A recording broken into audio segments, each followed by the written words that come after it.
another good vibes. Sana good vibes lang ngayong araw at hindi bad trip. Bago nga ang lahat ay dadala ko na tong baon ko dahil mahalaga to. Mas mahalaga pa sa'yo. Ito na nga din yung service at ayun na nga, pupunta na kami pero ang lumot dito, ayaw kong maging kwento. Buti nakita ko at kapag nadulas ako, ayan na, pagtatawanan na naman ako.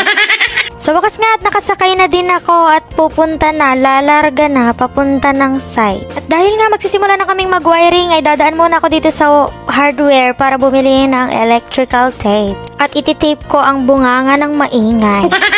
At mukhang ang bunganga ko ang ititape dahil magratatat na naman. Nakarating na nga din kami at ayan na, ang ganda na naman. Ang ganda ko na naman. Ang bungad nga nila sa akin ay bumublooming daw ako pero sus, alam ko naman na inuuto nyo lang ako. Tuloy-tuloy pa nga rin kami sa pagkakabit ng brakes at ayan na nga, malapit na naming matapos dito sa baba. At sa wakas nga, makakapag-wirings na din kami. Dito nga silang lahat para pagtulong-tulungan na iangat itong header na panel. Tutulungan ko nga din sana sila kaso baka mabilib sila sa akin.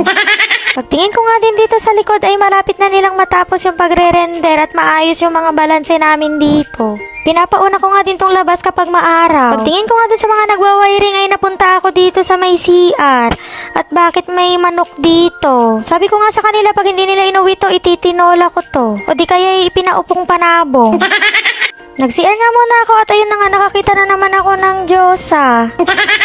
Diyosa sa taba. Pagbalik ko nga ay nagmarcha ay naglakad pala ako. At pagtingin ko sa kapaligiran ay makulimlim na naman. Mukhang maaga na naman ang buhos ng ulan. Pinapa-skim coatan ko na nga din pala yung nahuling wall. At hinanap ko tong dalawang to. Nagtatago doon. Hindi ko sila makita. Nagtatago sila ay o tumatae yata.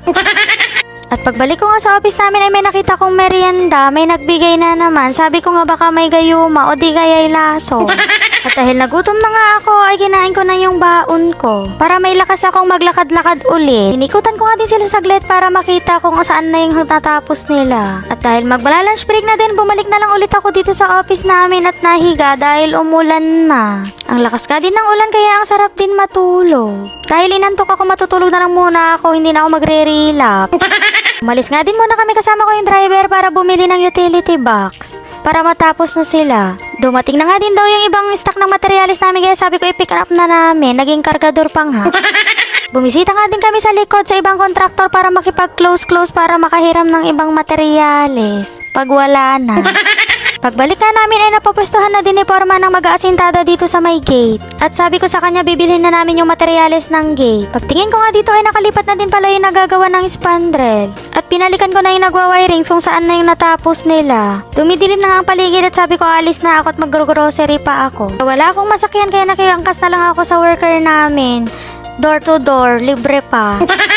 Nakarating na nga din ako dito sa groceryhan at bibilhin ko na yung mga kailangan ko. At pag uwi ko nga ay nakita ko tong barbecuehan dito. Bago ako tumawid kaya bumili na ako. Yun lang, bye!